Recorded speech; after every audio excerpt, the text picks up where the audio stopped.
Em nome do Pai, e do Filho, e do Espírito Santo. Amém. Naquele tempo, disse Jesus aos seus discípulos: Este é o meu mandamento. Amai-vos uns aos outros, assim como eu vos amei. Ninguém tem amor maior do que aquele que dá sua vida pelos amigos. Vós sois meus amigos, se fizerdes o que eu vos mando. Já não vos chamo servos, pois o servo não sabe o que faz o seu senhor. Eu chamo-vos amigos, porque vos dei a conhecer tudo o que ouvi de meu Pai. Não fostes vós que me escolhestes, mas eu que vos escolhi e vos designei para irdes e para que produzais fruto e o vosso fruto permaneça. Que então pedirdes ao Pai em meu nome, ele vô-lo concederá. Isto é o que vos ordeno: amai-vos uns aos outros. Palavra da salvação. Glória a vós, Senhor.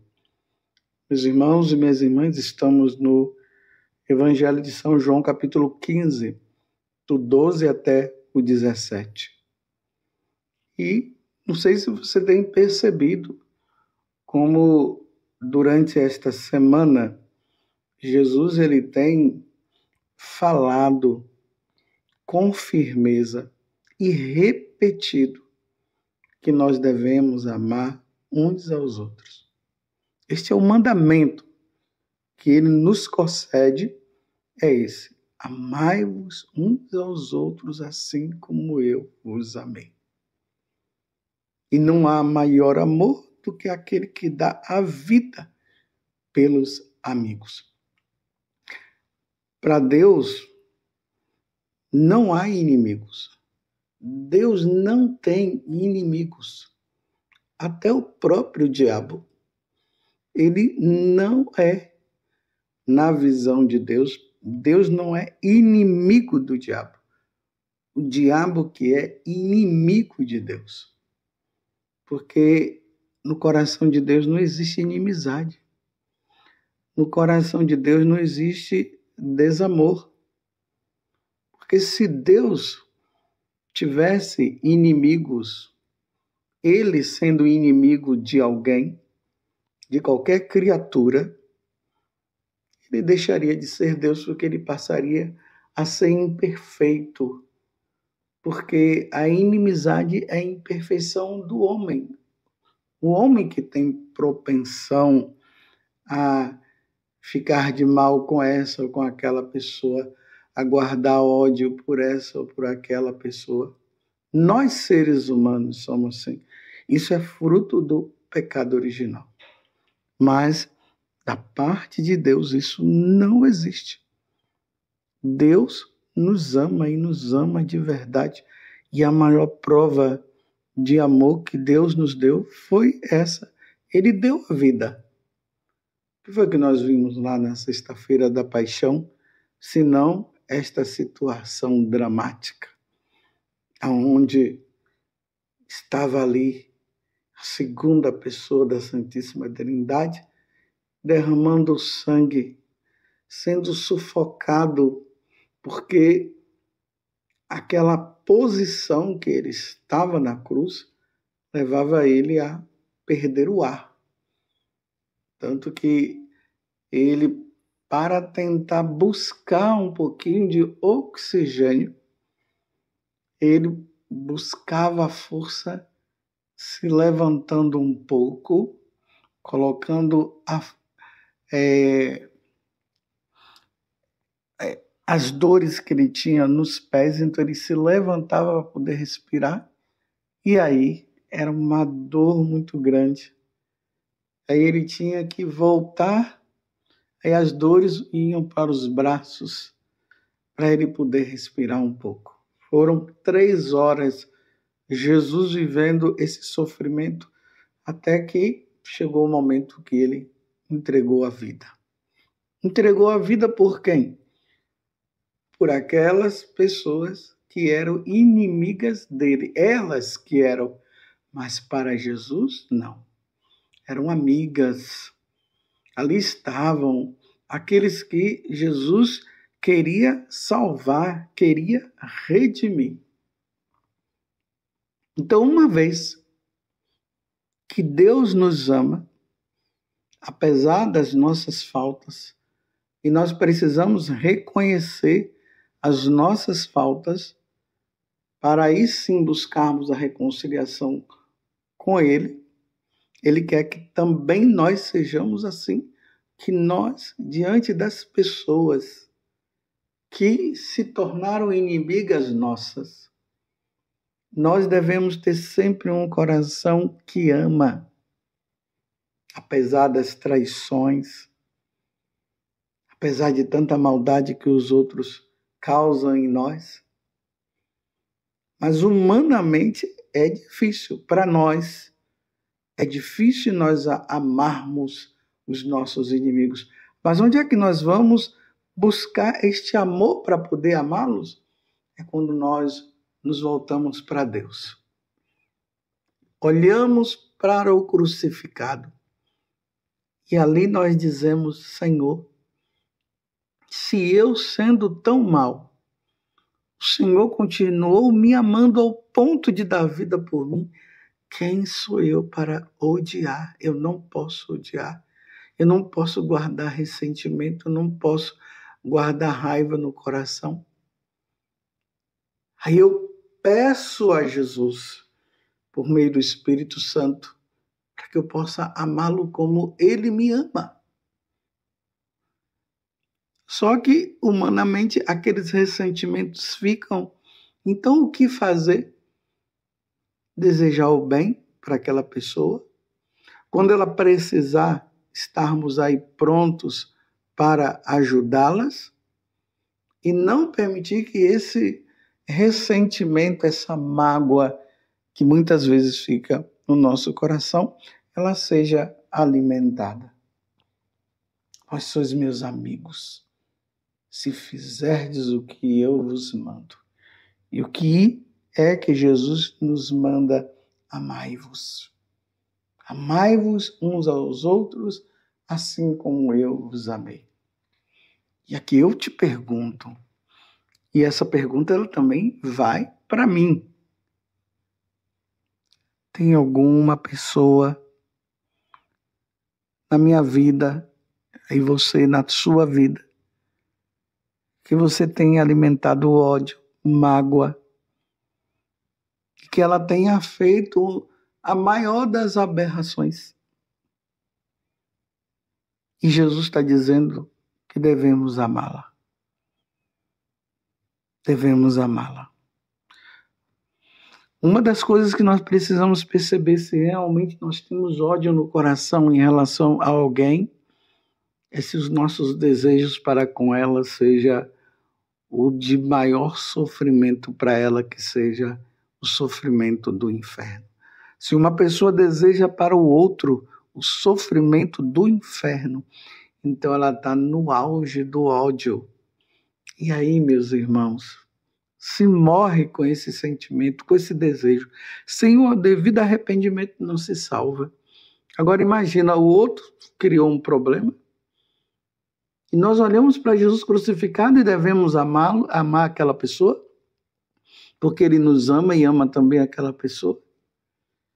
E nós não podemos permitir que o ódio tome conta.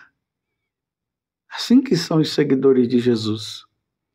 Agora, claro, se ela cometeu um mal, ela precisa pagar pelo mal que ela fez. Se ela precisar ser presa, ela deverá ser presa.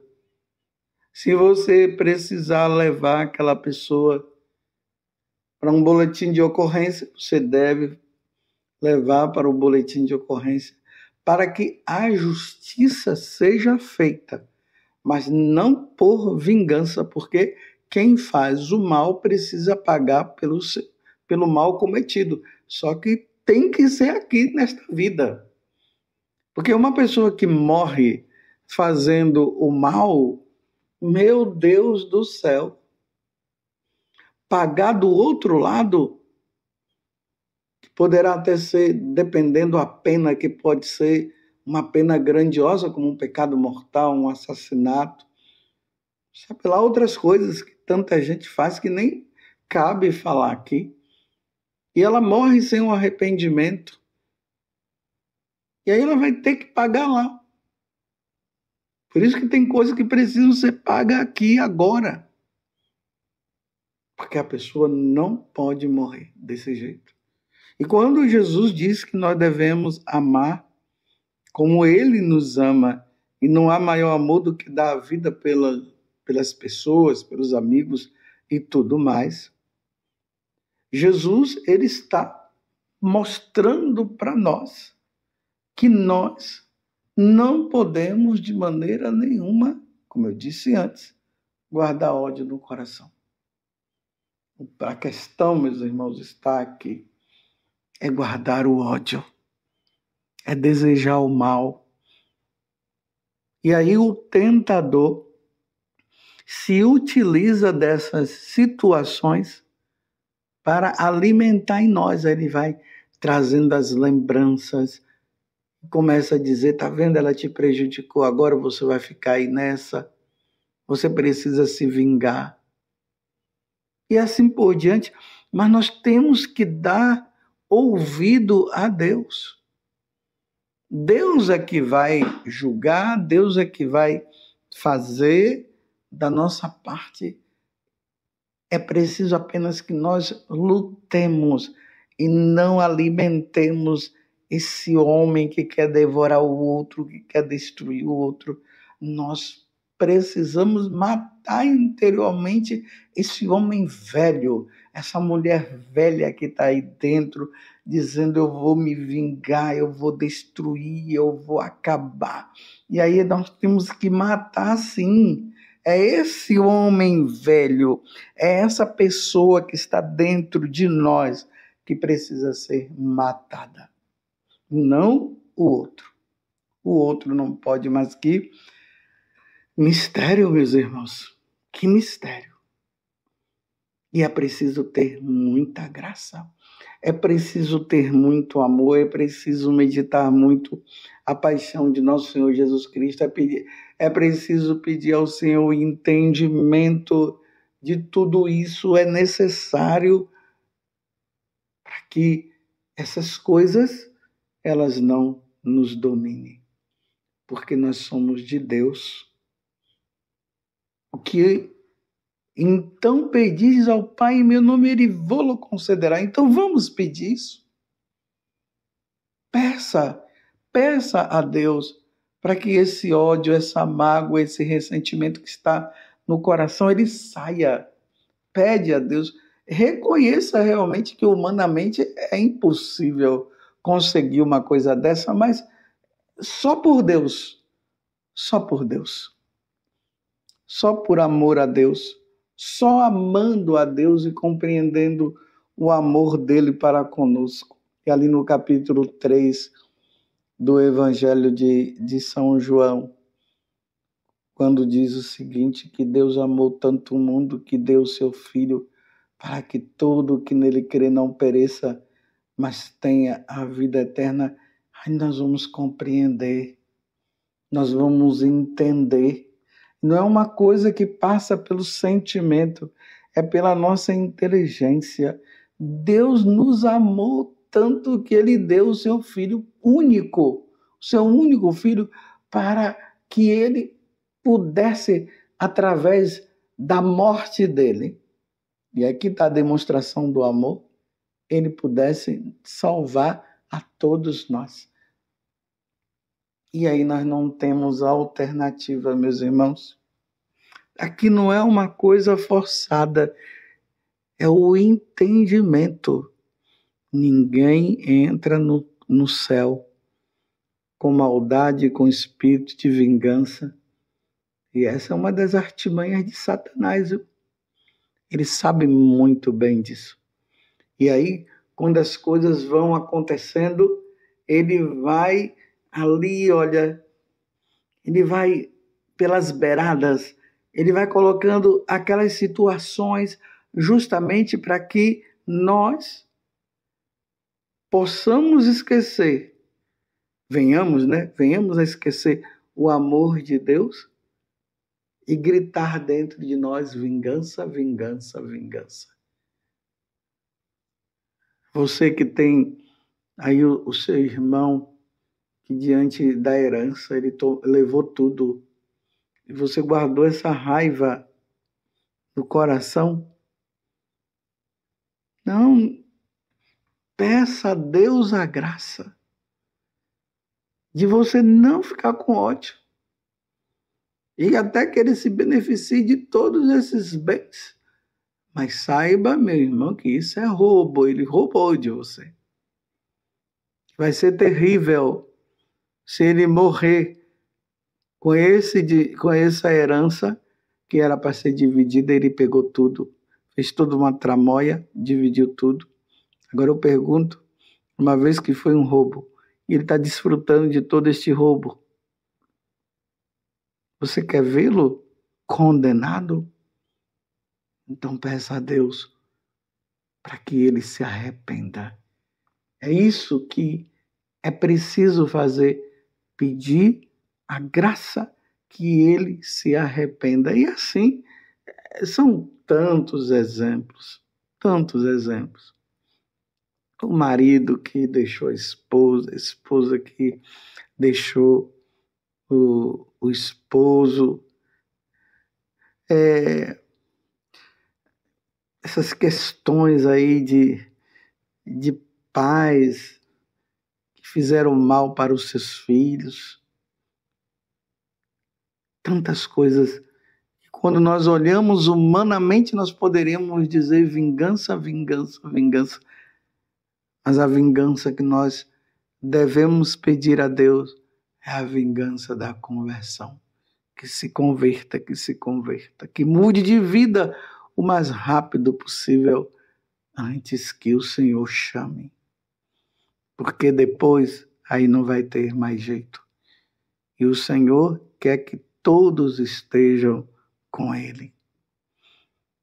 Ó Virgem Santíssima, não permitais que eu viva e nem morra em pecado mortal. Em pecado mortal não hei de morrer, porque a Virgem Santíssima há de me valer. Valei-me, Virgem Santíssima. Louvado seja nosso Senhor Jesus Cristo, para sempre seja louvado, e a sua Mãe Maria Santíssima, e desça sobre você a bênção de Deus Todo-Poderoso, Pai, Filho e Espírito Santo. Amém. Vós sois meus amigos, se fizerdes o que eu vos mando. Amai-vos uns aos outros, como eu vos amei.